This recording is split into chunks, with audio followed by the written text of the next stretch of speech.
Lors du repas de Noël, mon fils m'a demandé si j'aimais la maison au bord du lac qu'il m'avait offerte il y a 2 ans.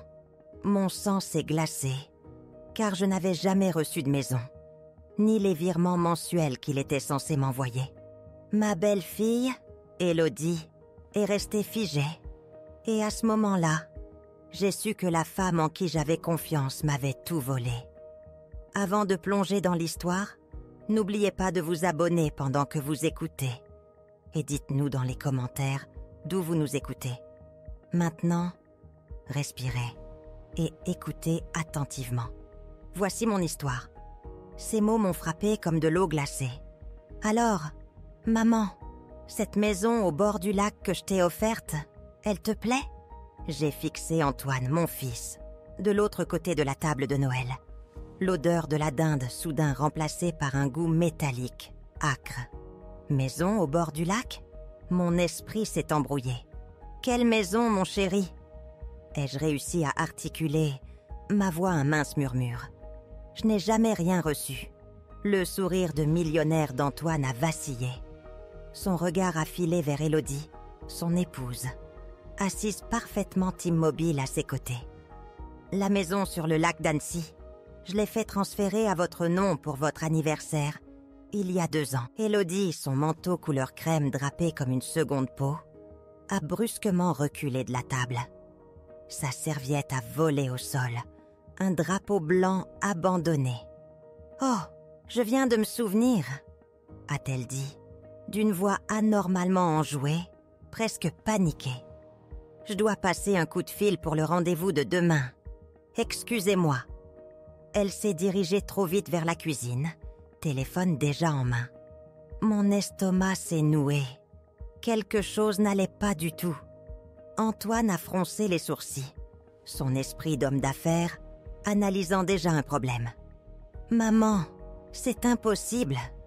J'ai demandé à Madame Dubois, mon assistante, de s'occuper de tous les papiers. L'acte aurait dû vous être envoyé par la poste. Et il devait y avoir aussi des paiements mensuels pour l'entretien. » Des paiements mensuels? Mes jambes sans mieux se sont dérobées. « Quel paiement ?» ai-je demandé, la terreur s'insinuant. « Les 1500 € que je vous envoie tous les mois pour vous aider avec les dépenses. Madame Dubois m'a assuré que vous receviez tout. » La pièce a tangué. 1500 € par mois pendant 2 ans. 36 000 €. Assez pour acheter mes médicaments pour la tension. Assez pour réparer ma voiture. Assez pour manger plus que des biscottes et du beurre de cacahuète. J'ai agrippé la table, les jointures blanches. « Antoine, je te jure, je n'ai rien reçu de tout cela. J'ai eu du mal. Le mois dernier, j'ai dû choisir entre les courses et la facture d'électricité. » Le visage d'Antoine est devenu blême. Il s'est levé brusquement, sa chaise raclant le sol. « C'est impossible. J'ai des reçus, des virements bancaires. Tout devrait être documenté. » De la cuisine. La voix d'Élodie était un murmure bas et urgent. Mes mains tremblaient tandis que le poids de la situation s'installait. « Montre-moi. » ai-je chuchoté. « Montre-moi les papiers. » Antoine a sorti son téléphone, défilant avec une désespérance croissante. J'ai des copies à la maison, le transfert de propriété, les confirmations de paiement. Maman, si tu n'as pas reçu cet argent, alors où est-il passé? Nous nous sommes tous deux tournés vers la cuisine. La voix d'Élodie s'était tue. Le silence était pesant. J'ai marché jusqu'à l'embrasure de la porte. Élodie se tenait dos à nous, téléphone à l'oreille, mais silencieuse. À nos pas, elle s'est retournée, le visage rouge, un sourire forcé plaqué sur ses lèvres. « Tout va bien ?» a demandé Antoine, sa voix prenant le ton froid qu'il utilisait pour débusquer un mensonge. Le sourire d'Élodie semblait fragile. « Bien sûr, je confirme juste les plans pour le dîner. » Mais la culpabilité était gravée sur ses traits. Ses yeux s'échappaient, ses doigts tripotant nerveusement son alliance. « Élodie » a dit Antoine lentement, sa voix dangereusement basse. « Sais-tu quelque chose à propos des papiers de la maison au bord du lac? Tu as aidé à coordonner plusieurs choses avec Madame Dubois. Le silence interminable. La bouche d'Élodie s'est ouverte, s'est refermée. Pas un mot. À cet instant, en la regardant, j'ai su. Elle avait pris ce qui m'était destiné. Ce Noël, celui que j'avais rendu parfait, était sur le point de briser ma famille. Le silence s'est étiré comme un fil tendu. Élodie est restée figée, les mains jointes, les jointures blanches. Antoine la fixait. Un mélange terrifiant de confusion et de suspicion dans ses yeux. « Élodie », ai-je dit doucement, ma voix plus ferme que je ne l'étais. « Où est ma maison au bord du lac ?» Elle a dégluti difficilement. « Il doit y avoir un malentendu. Peut-être que des papiers se sont perdus. Une erreur à la banque. » Mais le mensonge se formait clairement dans ses yeux. 15 ans à nettoyer des bureaux m'avaient appris à lire les gens.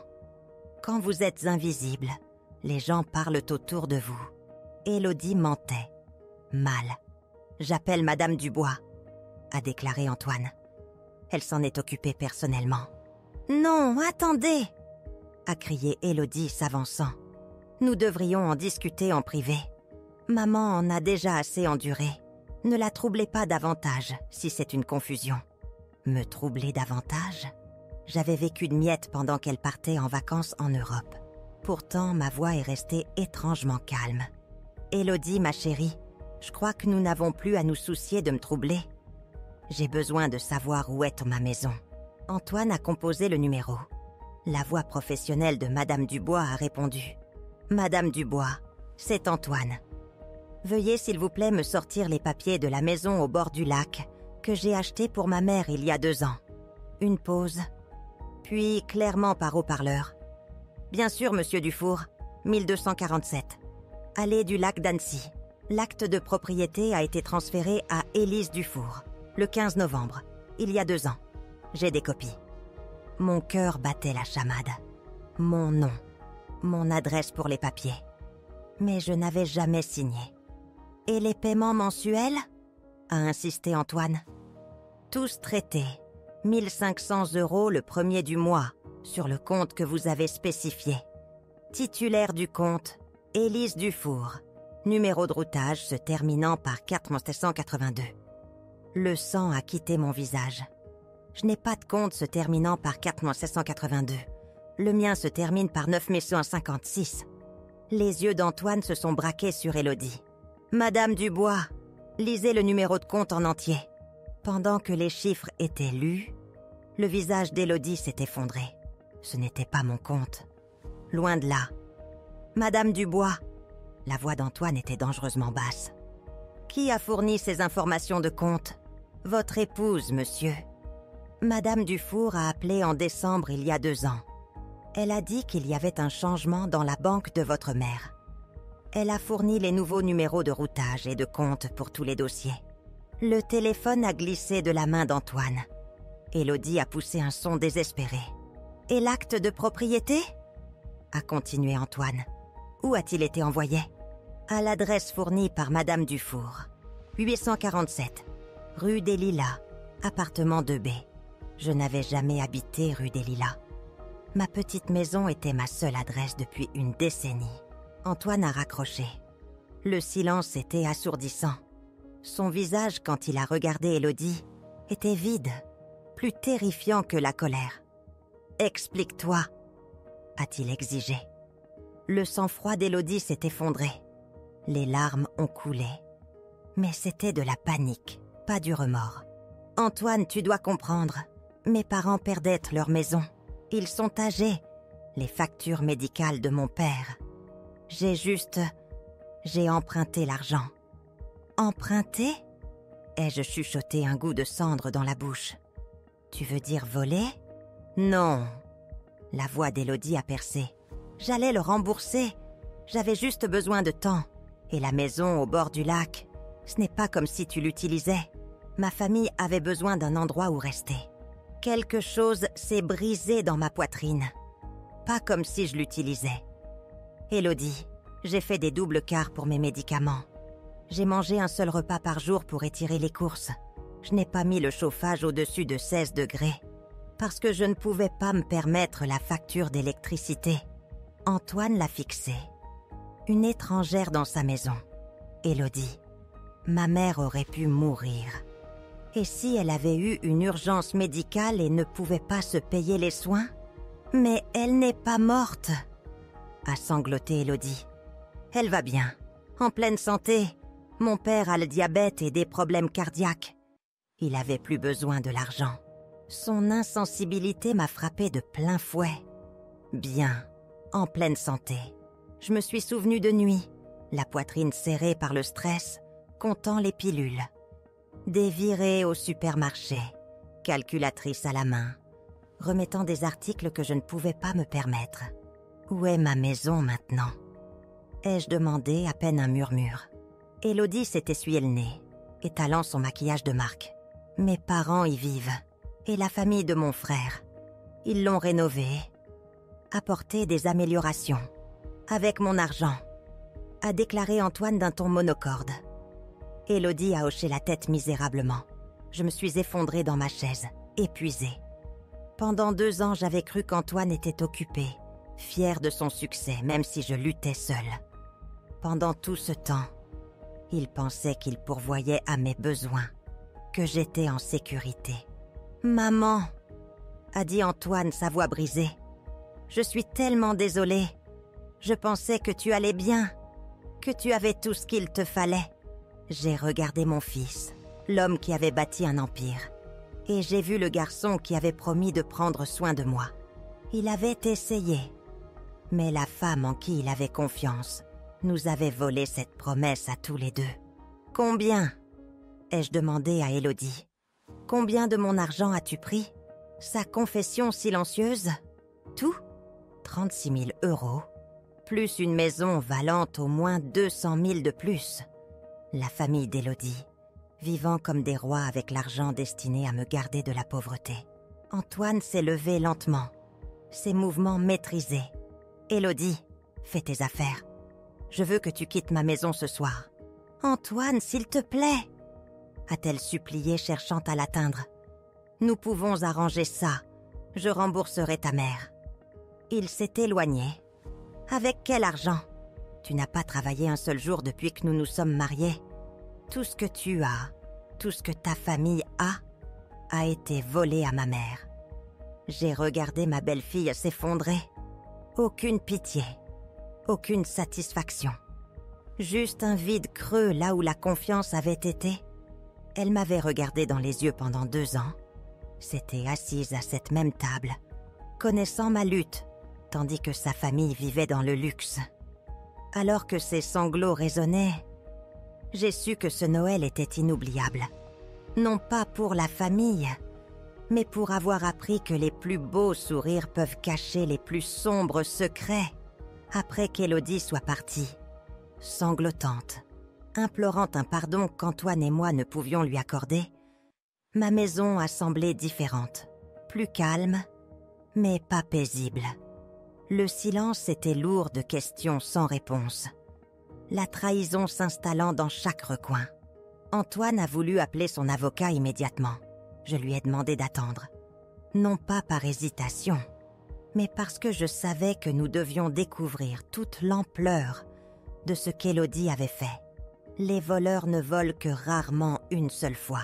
Et cette froide certitude n'était que le début de la façon dont tout allait changer. Avez-vous déjà ressenti ce calme inquiétant après une tempête? Quand vous savez que le pire est passé, mais que l'air tremble encore de ce qui s'est produit. Le lendemain matin, mes vieux sols en linoléum restaient non nettoyés. J'ai appelé pour me déclarer malade, pour la première fois en 2 ans. Une urgence familiale. Antoine est revenu, enseveli sous des cartons de documents. Nous les avons étalés sur ma petite table de salle à manger, au même endroit où Élodie avait souri. L'acte de propriété de la maison au bord du lac était exposé. Ma signature, claire comme le jour, et pourtant complètement fausse. Ce n'est pas comme ça que je signe. Ai-je chuchoté, montrant le M tordu. Un frisson vif et coupant m'a parcouru l'échine. La réalité forgée était bien plus sinistre. Avez-vous déjà ressenti cette appréhension froide et troublante quand une façade parfaite se fissure enfin? La signature falsifiée sur l'acte n'était que le premier indice horrifiant. Antoine, la mâchoire serrée, avait pris en photo ma vraie signature sur une vieille carte d'anniversaire, la comparant à la contrefaçon maladroite sur l'acte. Les différences étaient subtiles, mais indéniables, une fois que l'on savait quoi chercher. « Elle a falsifié votre signature », a-t-il dit, sa voix plate avec une colère glaçante.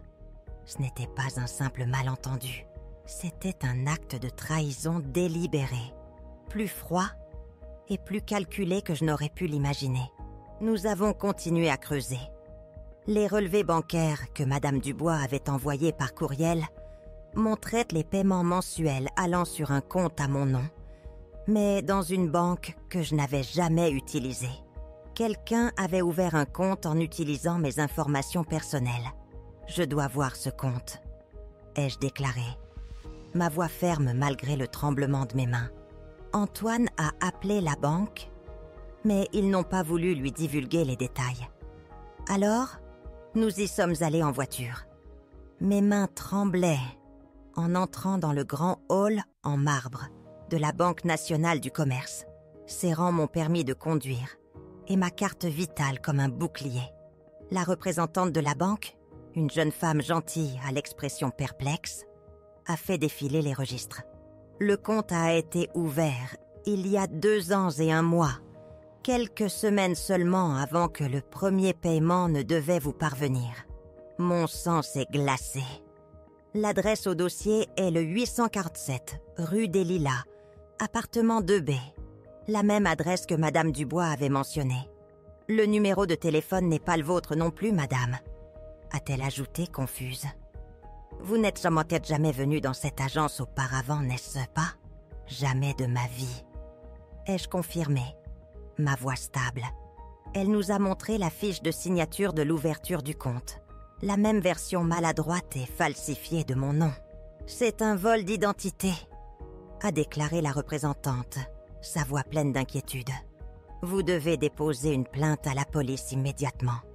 Ah, mais nous n'en avions pas fini. Antoine avait apporté tous les relevés financiers concernant le soutien qu'il m'avait apporté. Alors que nous étions assis dans la zone d'accueil discrète de la banque, une image plus complète et horrifiante a émergé. Les paiements mensuels n'étaient que le début. Antoine avait également envoyé des fonds supplémentaires pour mes frais médicaux, de l'argent que je n'avais jamais vu. 500 € pour de nouvelles lunettes, 800 pour des soins dentaires, 1000 à Noël dernier comme bonus. Chaque paiement, destiné à alléger mon fardeau, s'était évanoui dans ce faux compte. « Combien ?» ai-je demandé, bien que l'idée de la réponse me terrifia.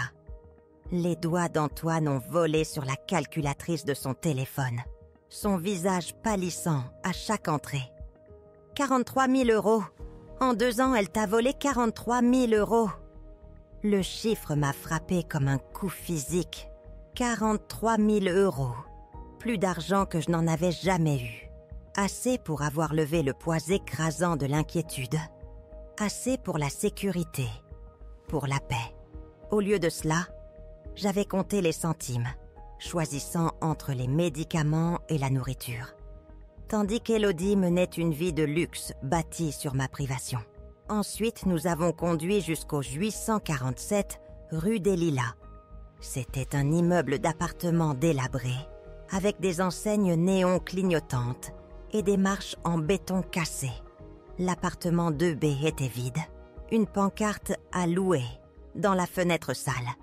Elle l'a probablement loué juste assez longtemps pour établir la fausse adresse, a dit Antoine, la mâchoire serrée par la colère. Mais mon esprit était ailleurs.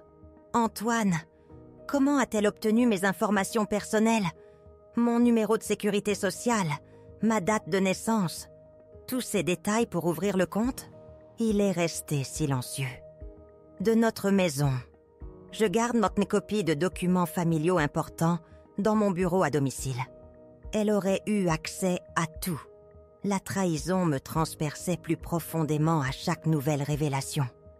Élodie n'avait pas simplement saisi une opportunité.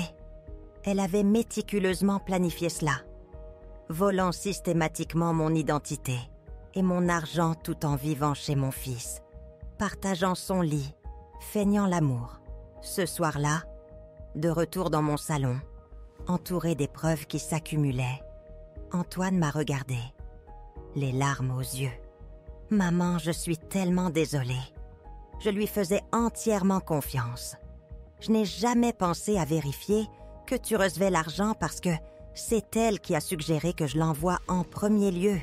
Ce détail m'a frappé comme une autre vague glaciale. C'est elle qui l'a suggéré. Antoine a hoché la tête misérablement. Environ 6 mois après le décès de papa, elle a mentionné à quel point elle était inquiète de te voir gérer seule. Elle a dit que ce serait un geste merveilleux si je pouvais t'aider avec tes dépenses. Elle a même proposé de coordonner avec Madame Dubois. J'ai fermé les yeux, bouleversée par la profonde manipulation d'Élodie. Elle s'était présentée comme la belle-fille attentionnée, feignant de s'inquiéter pour sa belle-mère, en difficulté, tout en s'assurant que chaque euro destiné à moi finisse dans les poches de sa famille. « Et la maison au bord du lac ?» ai-je demandé. La même chose. Elle a dit que vous aviez mentionné vouloir vivre près de l'eau, que ce serait bon pour votre santé et votre tranquillité d'esprit. Elle m'a aidé à trouver la propriété, négocier le prix, gérer tous les papiers. Élodie avait joué de mon fils, comme d'un instrument cruel, détournant son amour pour moi contre nous deux. Elle l'avait fait se sentir généreux et attentionné, tout en me dérobant systématiquement tout ce qu'il avait essayé de me donner.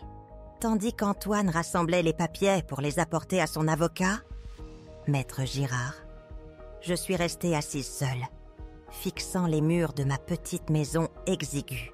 Cet espace, avec ses vieux meubles et son climatiseur cassé, n'était pas censé être ma réalité. Je devais être à l'aise dans une belle maison au bord du lac, libérée de toute préoccupation financière. Au lieu de cela, les parents d'Élodie profitaient probablement de ma retraite volée, tandis que je rationnais mes médicaments. Mais connaître la vérité choquante, aussi douloureuse soit-elle, a semblé être le premier pas vers la reconquête de ma vie. Élodie avait volé plus que de l'argent. Elle avait volé 2 ans de sécurité, de dignité, de cette paix qui vient de savoir que votre enfant veille sur vous. Demain, nous commencerions le processus pour tout récupérer. Ce soir, pour la première fois en 2 ans, je suis allée me coucher en sachant exactement où j'en étais. Et cette connaissance, aussi amère soit-elle, m'a semblé être une force. Avez-vous déjà fait face à une révélation si profonde qu'elle a brisé votre monde, tout en vous donnant simultanément la force de vous battre? Le lendemain matin, alors que je récurais les sols, l'appel de Maître Girard est arrivé. Mes genoux me faisaient de mal, mes mains étaient à vif à cause des produits chimiques, mais je continuais à travailler. J'avais besoin de chaque euro. « Madame Dufour ?» La voix de Maître Girard était sombre. « Nous devons nous rencontrer immédiatement. Ce que nous avons découvert va bien au-delà des premières suspicions. Antoine est venu me chercher après mon quart de travail. Son visage était tiré, épuisé. Il avait à peine dormi, se plongeant dans cette enquête avec la même intensité féroce qu'il mettait dans ses affaires. Mais c'était personnel. Cela le détruisait. Au bureau de Maître Girard, un dossier épais de documents reposait sur la table. « Élodie ne vous a pas seulement volé, Madame Dufour, » a-t-il commencé, sa voix lourde. « Elle a mené ce qui équivaut à une petite opération de fraude, en utilisant votre identité. » La pièce a semblé basculer. Élodie avait ouvert non pas un, mais 3 comptes bancaires distincts à mon nom. Demandé des cartes de crédit, contracté un petit prêt. Elle avait même déposé de fausses déclarations d'impôts, me déclarant comme personne à charge, tout en rapportant des revenus que je n'avais jamais gagnés. Le service des impôts a essayé de vous contacter concernant des divergences, a poursuivi Maître Girard, son regard ferme. Ils ont envoyé des avis à la fausse adresse. Vous êtes actuellement sous enquête pour fraude fiscale. J'ai eu le souffle coupé. Fraude fiscale ? Mais j'avais toujours déclaré honnêtement. Nous le savons maintenant. Mais le service des impôts, non, a-t-il expliqué. Élodie a déclaré que vous aviez reçu l'argent qu'Antoine avait envoyé. De leur point de vue, vous avez caché des revenus. Les mains d'Antoine se sont serrées en poing. Combien a-t-elle volé au total ? Maître Girard a tourné les pages. 43 000 € à l'origine, plus les dépenses par carte de crédit, les fonds de prêt, les remboursements d'impôts frauduleux, environ 78 000 €. Le chiffre m'a frappé comme un coup physique. 78 000 €, plus de 4 ans de mon salaire d'agent d'entretien. Assez pour tout changer. Et la maison ? Ai-je demandé. C'est plus compliqué, a admis Maître Girard. La propriété est légalement à votre nom, Madame Dufour, sur la base de l'acte falsifié. La famille d'Élodie y vivait, apportant des améliorations avec l'argent volé. Ils ont en fait augmenté sa valeur de manière significative.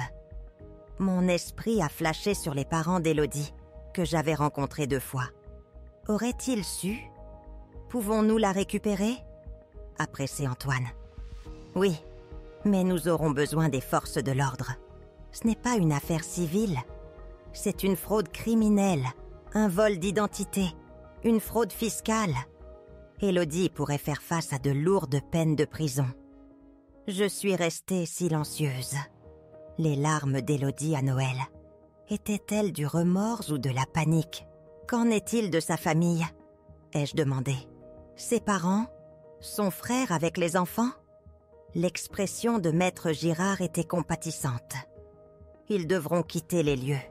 S'ils prouvent qu'ils ne savaient pas que l'argent était volé, ils pourraient éviter les accusations criminelles. Mais ils ne peuvent pas garder ce qui a été acheté avec des fonds frauduleux. Antoine a regardé par la fenêtre, la mâchoire serrée. Où est Élodie maintenant ? Elle séjourne chez ses parents à la Maison du Lac, a confirmé Maître Girard.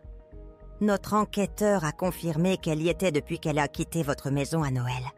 Donc, elle a couru directement vers les gens qui vivaient de l'argent volé à ma mère, a dit Antoine amèrement. Bien sûr que oui. Cet après-midi-là, nous avons conduit jusqu'au lac d'Annecy. Je n'avais jamais vu la maison, ma maison. Alors que nous nous engagions dans la longue allée, j'ai halté malgré moi. C'était magnifique. Une vaste maison de plain-pied, de grandes fenêtres donnant sur l'eau, entourée d'arbres matures et de jardins impeccables. C'était ce qu'Antoine avait voulu pour moi. Ce lieu paisible et confortable où j'aurais pu passer ma retraite à regarder les couchers de soleil, au lieu de m'inquiéter de mon prochain repas. La vérité était révélée, crue et laide. Maintenant, il était temps de faire face aux architectes de ce rêve volé. Avez-vous déjà pénétré dans un lieu qui aurait dû être le vôtre, pour le trouver entaché par la trahison de quelqu'un d'autre ? Le père d'Élodie a ouvert la porte, son visage s'affaissant lorsqu'il a vu Antoine et moi. « Oh !» a-t-il dit doucement, un tremblement dans la voix. « Nous vous attendions. » Élodie est apparue derrière lui, l'air plus petite et plus jeune que je ne l'avais jamais vue. Ses vêtements de créateur avaient disparu, remplacés par un jean et un vieux pull. Son visage était gonflé par les pleurs. « Élise !» a-t-elle chuchoté, sa voix à peine audible. « Je suis tellement désolée. » Je l'ai regardée. Cette femme qui m'avait souri à d'innombrables tables de dîner, détruisant méticuleusement ma sécurité financière. Je ne ressentais rien d'autre qu'une colère froide et silencieuse. « Vraiment ?» ai-je demandé, ma voix monocorde. « Es-tu vraiment désolée, Élodie ? Ou es-tu juste désolée d'avoir été prise ? Elle a recommencé à sangloter, mais je n'étais pas émue. J'avais déjà vu ses larmes, cru en elle, même parfois ressenti de la pitié. Je n'ai jamais voulu que cela aille aussi loin, a-t-elle étouffé. Cela a commencé par juste emprunter le premier paiement pour aider mes parents avec leur hypothèque. J'allais le remettre avant que quiconque ne le remarque. « Mais tu ne l'as pas fait », a dit Antoine, sa voix de glace. « Tu as pris de plus en plus. Tu as volé l'identité de ma mère, déposé de fausses déclarations fiscales, ouvert des cartes de crédit à son nom. Ce n'est pas un emprunt, Élodie. C'est une fraude. » La mère d'Élodie est apparue sur le pas de la porte, le visage strié de larmes. « Nous ne savions pas », a-t-elle dit désespérément, en me regardant. « Nous pensions qu'Antoine était juste généreux, nous aidant à traverser une période difficile. » Élodie nous a dit qu'il avait insisté pour nous acheter la maison. J'ai regardé cette femme plus âgée, probablement de mon âge, et j'ai vu un choc et une horreur sincère dans ses yeux. Elle ne savait pas. Aucun d'eux ne savait, sauf Élodie. Le service des impôts pense que je suis une fraudeuse fiscale à cause de ce que votre fille a fait. Ai-je dit doucement, mon regard perçant Élodie. Je pourrais faire face à des accusations parce qu'Élodie a déposé de fausses déclarations en mon nom. La mère d'Élodie a haleté, pressant une main sur sa bouche. Oh mon Dieu, Élodie, qu'as-tu fait ? Mais Élodie a continué de pleurer, offrant des excuses et des apologies qui ne signifiaient plus rien maintenant. Elle avait eu 2 ans pour confesser, 2 ans pour arranger ça, et elle avait choisi de s'enfoncer davantage à la place. Maître Girard s'est avancé, sa mallette pleine de documents juridiques. « Madame Martin, vous et votre famille devrez quitter cette propriété dans les 30 jours. Tout ce qui a été acheté avec des fonds frauduleux devra être restitué ou compensé. » Tandis que je regardais la famille d'Élodie absorber la réalité dévastatrice, un étrange sentiment m'a envahi. Le soulagement. Pas la satisfaction, pas la vengeance.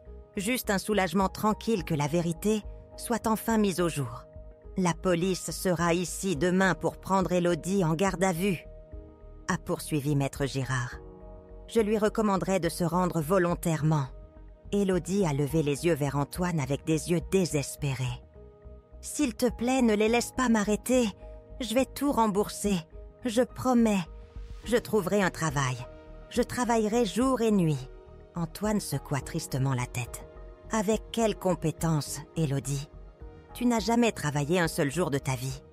Tu ne sais même pas travailler. Tout ce que tu sais faire, c'est prendre. » Alors que nous quittions la maison au bord du lac, je me suis retournée pour un dernier regard sur le lieu qui aurait dû être ma maison ces 2 dernières années. Bientôt, il le serait, mais il semblait vide maintenant, entaché par la connaissance de la façon dont Élodie me l'avait volé. « Maman », a dit Antoine alors que nous nous éloignions en voiture, « je vais m'assurer que tu ne manques plus de rien. Je vais prendre soin de toi comme j'aurais dû le faire depuis le début. » Je lui ai tapoté la main doucement. « Tu prenais soin de moi, mon chéri. Ce n'est pas ta faute si Élodie a volé ce que tu m'as donné. » Mais alors que nous retournions vers ma petite maison exiguë, je savais que tout était sur le point de changer. Élodie ferait face aux conséquences de ses crimes et j'obtiendrais enfin la sécurité et le confort qu'Antoine m'avait toujours destiné. La confrontation était terminée.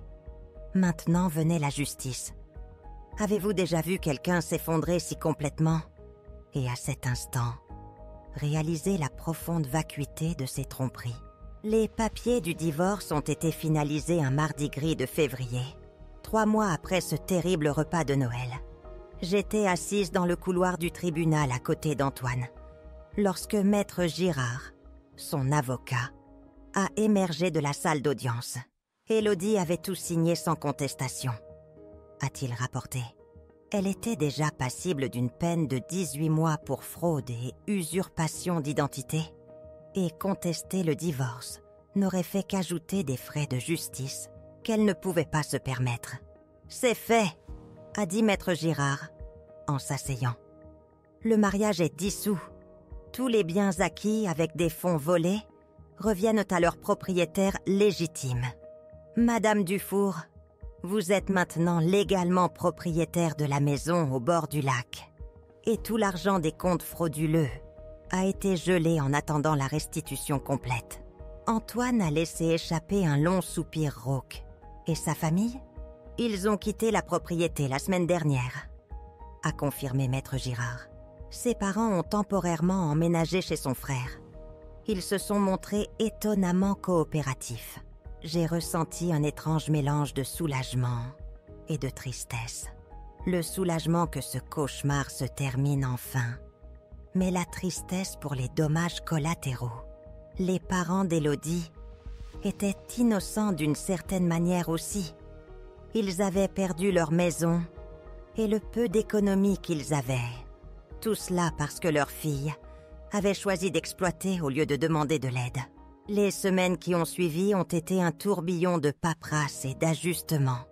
Antoine s'est jeté à corps perdu dans la tâche de rectifier les choses, avec la même intensité féroce qu'il mettait à bâtir son empire commercial.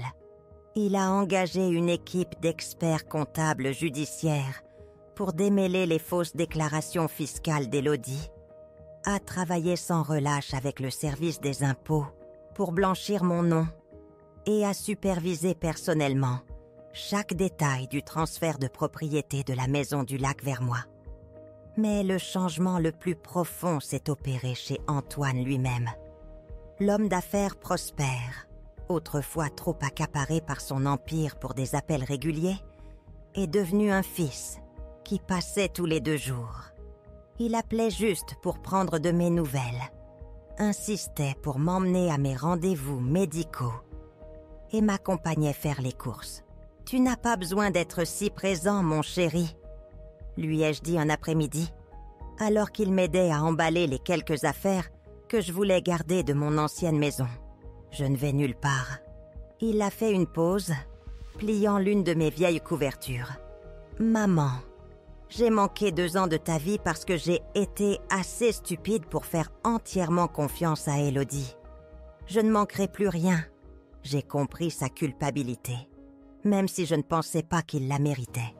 Élodie avait été une manipulatrice hors pair, tordant son amour pour moi afin de cacher ses actes honteux.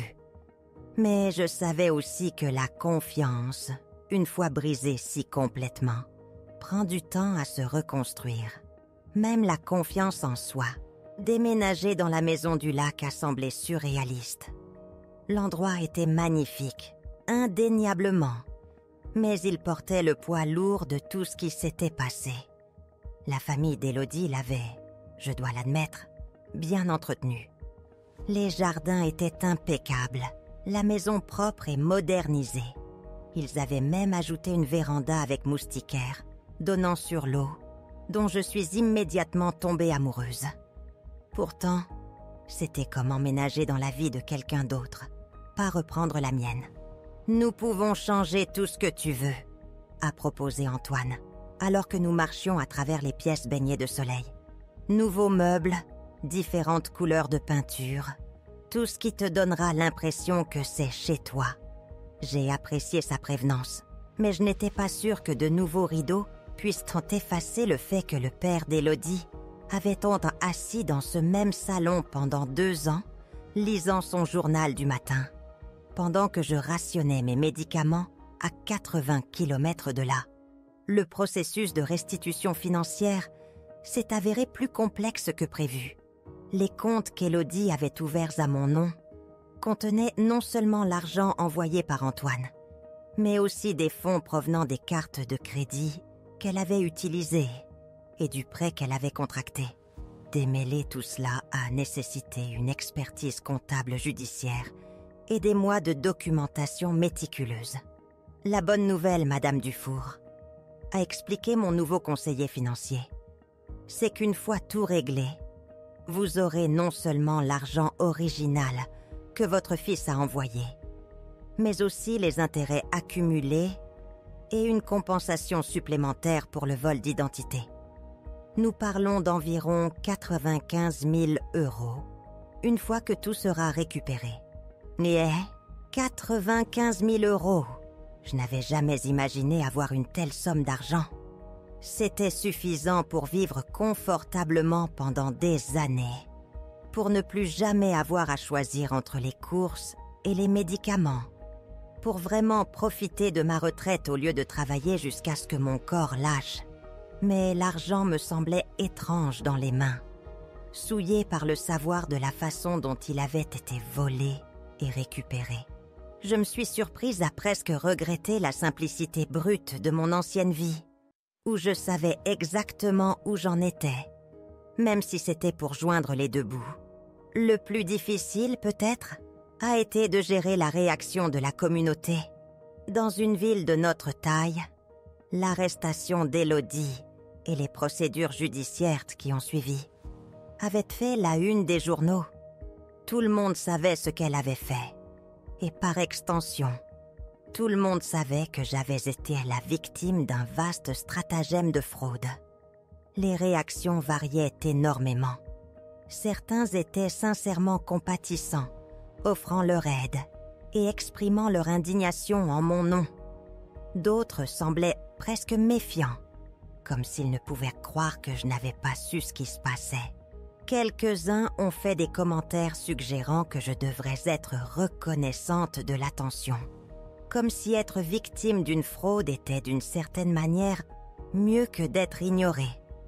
Le pire, c'étaient les gens qui agissaient comme si j'avais simplement gagné au loto au lieu de m'être fait voler mon identité. Eh bien, au moins tout s'est arrangé à la fin. A gazouiller une voisine. Maintenant, vous êtes bien installés au bord du lac. J'avais envie de les secouer, de hurler, que le fait que votre belle-fille vole systématiquement votre identité et vous dépouille pendant 2 ans n'est pas quelque chose qui s'arrange. Comme ça, que l'argent et la maison venaient avec la connaissance brûlante que quelqu'un en qui vous aviez eu confiance vous avez vu comme rien de plus qu'une source de fonds à exploiter. Mais j'ai gardé le silence et me suis concentrée sur la reconstruction. La première nuit que j'ai passée seule dans la maison du lac, je me suis assise sur la véranda avec une tasse de thé, regardant le coucher de soleil peindre l'eau de nuances d'or et de rose.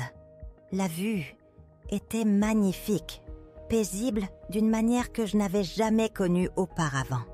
Mais je me sentais étrangement détachée, comme une invitée dans le rêve de quelqu'un d'autre. Mon téléphone a vibré. Le nom d'Antoine s'affichait à l'écran. Il m'appelait tous les soirs depuis que j'avais emménagé, s'assurant que je m'installais bien. « Comment te sens-tu, maman ?» J'ai regardé le lac, essayant de trouver les mots pour le mélange compliqué d'émotions qui bouillonnait en moi. Reconnaissante, ai-je dit finalement, et triste, et en colère, et confuse. Parfois tout en même temps. Ça me semble juste, a dit Antoine doucement. Tu sais, j'ai pensé à ce qu'Élodie a dit ce dernier jour, qu'elle n'avait jamais voulu que ça aille aussi loin. Je me suis souvenu de ses larmes, de ses excuses désespérées. Qu'est-ce que ça te fait ? Ai-je demandé. Je pense qu'elle disait la vérité sur ce point. A-t-il médité. Je pense qu'elle a vraiment commencé petit et qu'elle n'a pas pu s'arrêter. Mais ça ne rend pas les choses meilleures, n'est-ce pas? Si quelque chose, ça les rend pires. Elle a eu des dizaines d'opportunités de se confesser, de réparer les choses, et elle a choisi de s'enfoncer plus profondément à chaque fois. Il avait raison. Le crime initial d'Élodie a pu être impulsif ou désespéré, mais tout ce qui a suivi n'était que tromperie calculée. Elle m'avait regardé dans les yeux lors des repas de famille, m'avait serré dans ses bras pendant les fêtes, m'avait écouté m'inquiéter pour l'argent, tout en sachant quelle était la raison de mes difficultés. Je n'arrête pas de penser à l'air si fier qu'elle avait. Ai-je dit, quand elle parlait des rénovations de la maison par sa famille, des améliorations qu'ils faisaient. Elle était fière de ce qu'ils avaient accompli avec mon argent volé. Elle ne te volait pas seulement à toi, maman, a répondu Antoine, sa voix lourde. Elle nous volait à tous les deux. Elle a volé la relation que nous aurions dû avoir ces 2 dernières années. La tranquillité d'esprit que je pensais te donner. Après avoir raccroché avec Antoine, j'ai traversé la maison qui était enfin, légalement, indéniablement mienne. Elle était belle, confortable, tout ce que j'aurais pu désirer. Mais il faudrait du temps avant qu'elle ne ressemble à un foyer plutôt qu'à la simple preuve d'un crime. Je me suis installée dans la chambre principale cette nuit-là, dans un lit qui était le mien, dans une maison qui était la mienne, avec assez d'argent à la banque pour me durer le reste de ma vie. J'aurais dû me sentir triomphante. Au lieu de cela, je me suis sentie épuisée. Mais alors que je m'endormais au doux son de l'eau clapotant contre le rivage, j'ai réalisé que l'épuisement n'était pas nécessairement une mauvaise chose. C'était l'épuisement qui survient après qu'un long et difficile voyage est enfin terminé. Demain, je pourrais commencer le travail de transformer ce rêve volé en quelque chose qui m'appartiendrait véritablement. Mais le voyage pour guérir une confiance brisée et trouver une paix véritable au milieu d'une richesse inattendue ne faisait que commencer. Avez-vous déjà constaté qu'obtenir ce que l'on pensait toujours vouloir s'accompagne parfois d'un poids auquel on ne s'attendait pas? 1 an plus tard, la maison du lac, autrefois symbole de vol, est devenue mon véritable sanctuaire.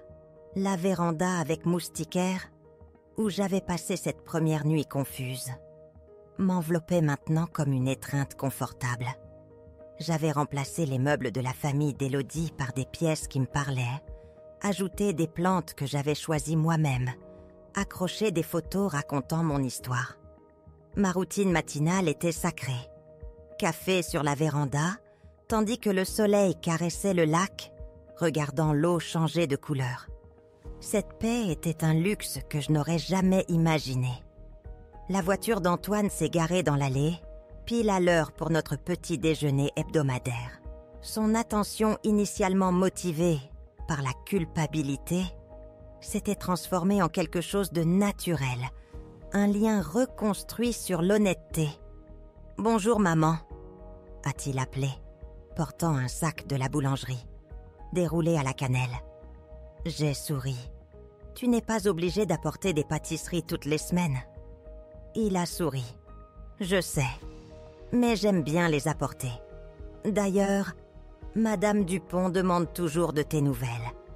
La moitié de la ville te considère comme son histoire de réussite préférée. Tes nouvelles de l'avocat concernant l'appel d'Élodie ?» elle me demandait. Antoine a secoué la tête. Son avocat commis d'office a déposé les documents. Mais Maître Girard dit que ce n'est qu'une formalité. L'épreuve était accablante. Elle a plaidé coupable. Elle purgera toute sa peine. 18 mois avaient semblé courts alors. Mais ma nouvelle vie avait changé ma perspective. « Comment te sens-tu » a demandé Antoine, étudiant mon visage. « Elle est là où elle doit être. » ai-je dit. Non pas parce que je veux qu'elle souffre, mais parce qu'elle a besoin de faire face à de vraies conséquences. Peut-être que la prison lui apprendra quelque chose que notre famille n'aurait jamais pu. Nous nous sommes assis dans un silence confortable, regardant les canards près du rivage. « J'ai quelque chose à te dire », a dit Antoine, son ton changeant. « Je vois quelqu'un, elle s'appelle Lucie. Elle est... rien à voir avec Élodie. Un frisson d'anxiété, puis une vague de soulagement. Parle-moi d'elle. C'est une experte comptable judiciaire, a-t-il dit, un léger sourire. Elle enquête sur les irrégularités financières. Elle sait ce qu'Élodie a fait, et l'argent ne l'intéresse pas. Elle gagne le sien. Une experte comptable judiciaire, ai-je médité. Cela semble approprié. Quand la rencontrerai-je? Seulement si tu le souhaites. Je ne me précipite pas cette fois-ci. J'apprends à refaire confiance à mon propre jugement. J'ai serré sa main. Je suis fière de toi. Mais quand tu seras prêt, j'adorerais la rencontrer. La maison devenait mienne d'une manière qui dépassait la simple propriété légale. Elle était remplie de mes choix, de mes souvenirs, de mes routines quotidiennes tranquilles que personne ne pouvait voler, forger ou manipuler. Avez-vous déjà réalisé que la vraie propriété ne vient pas d'un acte, mais de la paix tranquille que l'on trouve entre ces murs? 1 an plus tard, je me tenais sur la même véranda avec Moustiquaire, où j'avais passé cette première nuit confuse. Mais tout avait changé. L'espace qui m'avait semblé étranger m'enveloppait maintenant comme une étreinte confortable. J'avais remplacé les meubles de la famille d'Élodie par des pièces qui me parlaient, ajouté des plantes que j'avais choisies moi-même et accroché des photos qui racontèrent pour l'histoire de ma vraie vie plutôt que le rêve volé de quelqu'un d'autre. La routine matinale que j'avais développée était devenue sacrée. Café sur la véranda alors que le soleil se levait sur le lac, regardant l'eau changer de couleur avec la lumière. C'était un luxe que je n'aurais jamais imaginé avoir.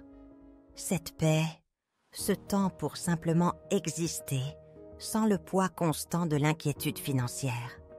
La voiture d'Antoine s'est garée dans l'allée, pile à l'heure pour notre petit déjeuner hebdomadaire ensemble. Cette tradition avait commencé il y a des mois, après que son attention initialement motivée par la culpabilité se soit transformée en quelque chose de plus naturel. Nous avions tous deux appris à naviguer dans cette nouvelle relation. Une relation bâtie sur l'honnêteté plutôt que sur les fausses bases qu'Élodie avait créées. « Bonjour, maman », a-t-il appelé en franchissant la porte d'entrée, portant un sac de la boulangerie de Madame Dupont. « J'ai apporté ces roulés à la cannelle que tu aimes bien. » J'ai souri, posant 2 assiettes sur la table de la cuisine. « Tu n'es pas obligé de m'apporter des pâtisseries toutes les semaines, mon chéri. Mon chéri. Je suis parfaitement capable de me nourrir maintenant. » Il a souri. « Je sais que tu l'es, mais j'aime les apporter. D'ailleurs, Madame Dupont demande toujours de tes nouvelles. La moitié de la ville t'a adopté comme son histoire de réussite préférée. » C'était vrai.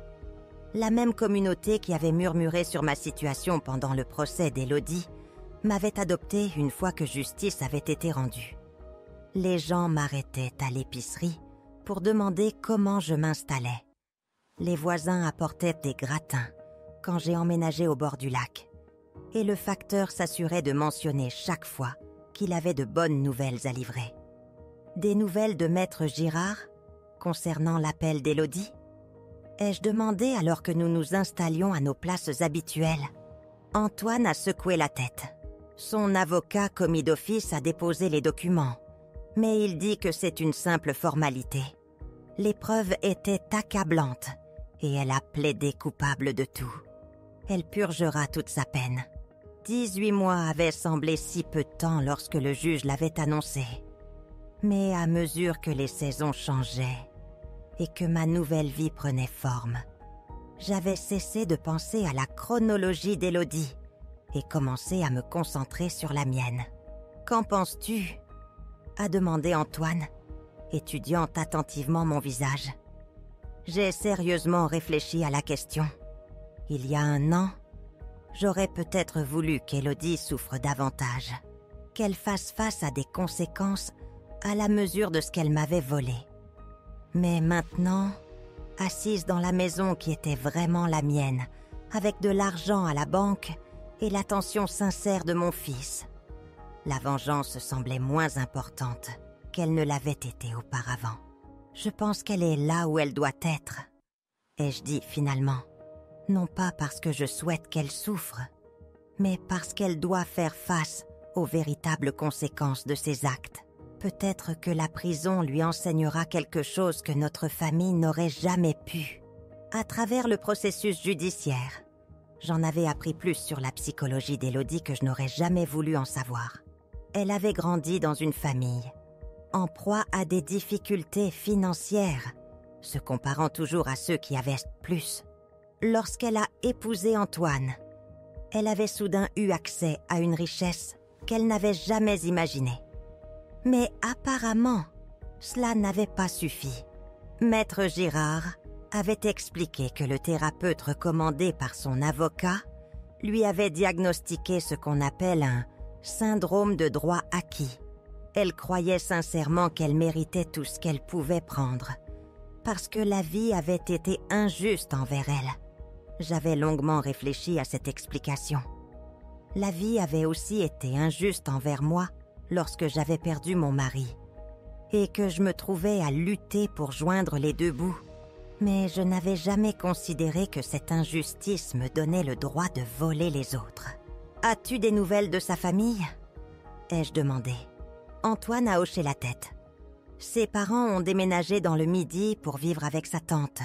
Son frère a trouvé un emploi dans une autre région. Ils repartent de zéro, en gros. J'ai ressenti une pointe de sympathie pour eux. Les crimes d'Élodie avaient détruit plus de vies que la mienne seulement.